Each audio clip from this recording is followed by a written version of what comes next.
بسم اللہ الرحمن الرحیم۔ السلام علیکم، میں آپ کی معلمہ سپریم ایجوکیشن اسکول سسٹم سے امید کرتی ہوں آپ خیریت سے ہوں گے۔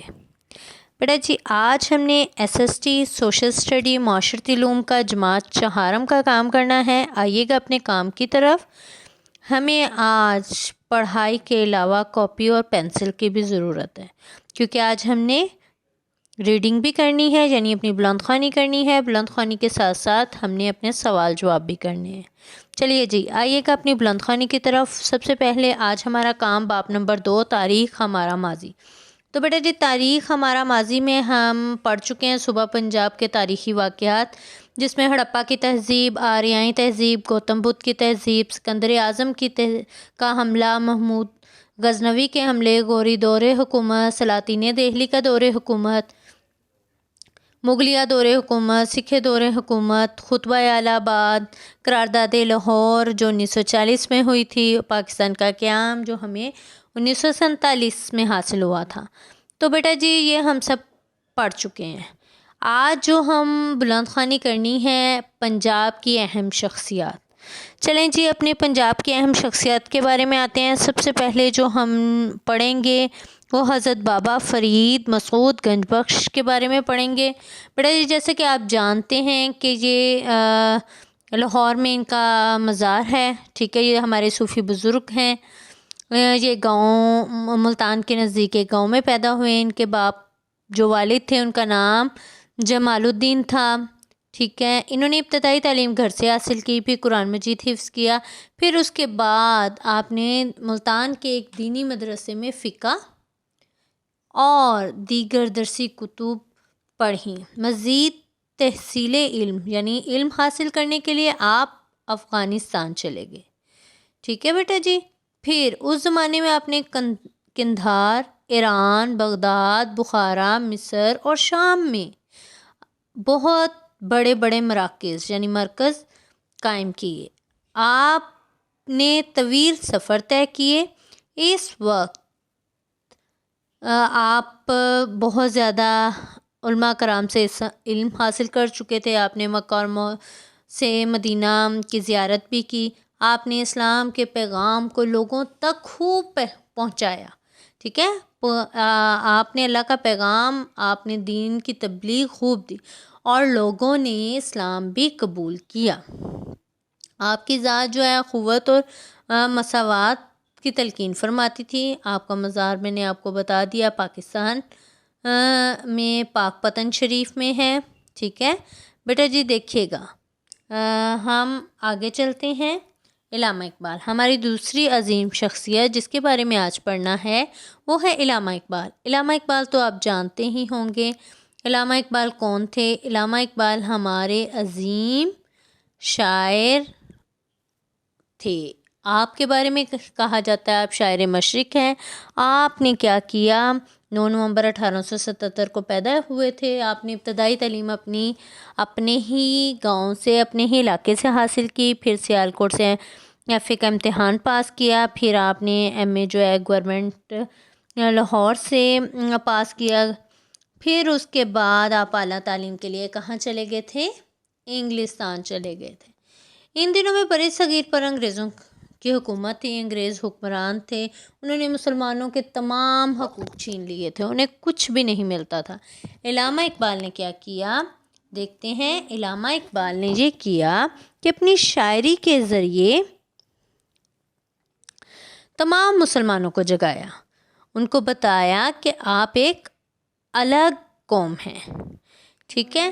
پھر اس کے بارے میں انہوں نے کیا کیا؟ 1926 میں اپنے سیاست میں بھرپور حصہ لینا شروع کر دیا۔ 1930 میں آپ نے مسلم لیگ کے سالانہ اجلاس میں اپنا مشہور خطبہ دیا، جس میں مسلمانوں کو الگ وطن کا تصور بھی آپ نے پیش کیا۔ علامہ اقبال اور قائد اعظم نے بہت زیادہ کوشش کی، جس کی وجہ سے آج ہم آزاد ہیں، ٹھیک ہے بیٹا جی۔ آگے دیکھیے گا، مسلمانوں کو ایک الگ وطن کا تصور دینے والے شاعر، سیاستدان اور فلسفی علامہ اقبال اس ملک کے قیام کو نہ دیکھ سکے، لیکن انہوں نے پاکستان کے لیے بہت جدوجہد کی۔ 21 اپریل 1938 میں دنیا سے رخصت ہو گئے۔ اور لاہور کے بادشاہی مسجد کے صدر دروازے کے بائیں جانب آپ کو دفن کیا گیا۔ آگے دیکھیے گا، علامہ اقبال نے بہت ساری کتابیں لکھی جن میں بانگ درا، بال جبریل، ٹھیک ہے، ضرب کلیم، ارمغان حجاز، اسی طرح آپ نے بہت زیادہ بچوں کے لیے نظمیں بھی لکھی جو بہت سبق آموز تھیں، پہاڑ اور گلہری، مکڑا اور مکھی، ٹھیک ہے بیٹا جی۔ کہتے ہیں فارسی شاعری اور مسلم امہ کے لیے آواز اٹھانے کی وجہ سے ایران کے لوگ بھی علامہ اقبال کا کیا کرتے ہیں، بہت زیادہ احترام کرتے ہیں۔ بڑے اپنی تیسری شخصیت کے بارے میں جانتے ہیں۔ ہماری تیسری شخصیت ہے مولانا ظفر علی خان۔ مولانا ظفر علی خان 1872 میں وزیر آباد کے گاؤں کرم آباد میں پیدا ہوئے تھے۔ آپ نے ابتدائی تعلیم وزیر آباد سے حاصل کی۔ ایف اے پاس کرنے آپ نے جب ایف اے پاس کیا تو محکمہ جو ڈاک ہے اس میں ملازم ہو گئے، یعنی ملازمت اختیار کر لی۔ پھر اس کے بعد آپ علی گڑھ چلے گئے، وہاں سے مسلم یونیورسٹی سے بی اے کا امتحان پاس کیا۔ پھر سیاسی اور صحافتی زندگی کا آغاز 1909 میں آپ کا ہوا۔ آپ کے والد جو تھے ایک ہفتہ روزہ یعنی ہفتے میں ایک اخبار نکالتے تھے جس کا نام زمیندار اخبار تھا۔ آپ نے اس کو لاہور شفٹ کر لیا۔ پھر اس کے بعد آپ نے پاکستان کے متعلق ایسی نظمیں اور مضامین لکھے کہ مسلمانوں میں آزادی کا جوش اور ولولہ پیدا ہونا شروع ہو گیا۔ آپ نے 1956 میں کیا کی، وفات پائی۔ ٹھیک ہے بیٹا جی، چلیں جی اپنی تیسری شخصیت کی طرف آتے ہیں۔ ہماری جو تیسری شخصیت تھی وہ کون تھی، اس کی طرف آتے ہیں۔ ہماری تیسری شخصیت بیگم سلمہ تصدق حسین ہے۔ بیٹے پاکستان حاصل کرنے کے لیے جہاں مردوں نے بہت زیادہ کوششیں کی، وہاں پر عورتوں نے بھی بڑھ چڑھ کر بہت قربانیاں دیں، بڑھ چڑھ کر ان کا ساتھ دیا، شانہ بشانہ مردوں کے رہیں۔ ٹھیک ہے، یہ بیگم سلمہ تصدق بھی انہی میں سے تھی۔ ان کے بارے میں کہا جاتا ہے بہت باہمت عورت تھیں۔ آپ نے پنجاب یونیورسٹی سے بی اے کا امتحان پاس کیا، ڈگری حاصل کی۔ 1946 میں مسلم لیگ کی ٹکٹ پر بھی آپ صوبائی اسمبلی کے لاہور سے ممبر بھی منتخب ہوئی تھی۔ ٹھیک ہے، یہ ہماری سلمہ تصدق حسین ہے۔ آگے آئیے گا ہیروزم۔ ہیرو کون ہے؟ ہیرو ایسا شخص ہوتا ہے بیٹا جی جو اپنی قوم اور ملک کے لیے اتنا بڑا کارنامہ سر انجام دیتا ہے کہ قوم حیران رہ جاتی ہے۔ اسی طرح ہمارے والد صاحب ہمارے ہیرو ہوتے ہیں کہ وہ ہمارے ہی خاطر کچھ بھی کرنے کو تیار ہو جاتے ہیں۔ تو جو ہمارا آئیڈیل ہوتا ہے وہ ہمارا ہیرو ہوتا ہے۔ تو بیٹا جی ہمارے نیچے ہیرو بھی دیے گئے ہیں جنہوں نے پاکستان حاصل کرنے کے لیے بے شمار قربانیاں دیں، پاکستان کے لیے بے شمار قربانیاں دیں۔ آگے آئیے گا، پڑھتے ہیں ایسا شخص جو اپنے ذاتی مفاد کی پرواہ کیے بغیر کیا کرے، عوامی اور قومی مفادات پر قربان کر دے۔ ٹھیک ہے، اپنے ذاتی مفادات کو یعنی اپنی ذات کے لیے کچھ نہ کرے لیکن دوسروں کے لیے اپنے آپ کو قربان کر دے، ہمت کرے، بہادری سے قربانی دے، اور اس کو ہم ہیرو کہتے ہیں۔ دوسرے لفظوں میں ایسا شخص جو اپنی قوم اور ملک کے لیے بہت بڑا کارنامہ سر انجام دے وہ قوم کا کیا کہلاتا ہے، ہیرو کہلاتا ہے۔ مشکل حالات کا مقابلہ کرنے اور قومی عوامی مقاصد کے لیے انتھک محنت کرنے سے بھی ہیرو بنا جا سکتا ہے۔ ٹھیک ہے، جو ہم محنت کرتے ہیں قومی اور عوامی مقاصد کے لیے، جیسے ہمارے جو فوجی جوان ہیں وہ بہت زیادہ پاکستان کی حفاظت کے لیے محنت کرتے ہیں تو وہ بھی ہمارے ہیرو ہیں نا۔ بہادری اور شجاعت اور قربانی کیا کہلاتی ہے، ہیروزم کہلاتی ہے۔ اس کی مثال ہم مفکرین یعنی جو سوچ رکھتے ہیں، سائنسدان، سیاستدان اور صوفیہ اکرام جیسی شخصیات ہیں جن کے کردار و نظریات سے انسان قیامت تک فائدہ حاصل کرتے رہیں گے۔ ٹھیک ہے بیٹا جی، یہ ہماری بلند خوانی تھی جو ہم نے بہت اچھے طریقے سے کرنی ہے۔ اس کو ایک دفعہ آپ خود ضرور پڑھیے گا۔ آگے آئیے گا، ہم اپنے سوالات کے جوابات کی طرف آتے ہیں۔ جی بیٹا جی، باب نمبر 2 سوالات کے جوابات۔ بیٹا جی سوال نمبر 1 اور 2 ہم کر چکے ہیں۔ آج ہم جو کریں گے وہ ہمارا سوال نمبر 3 ہے۔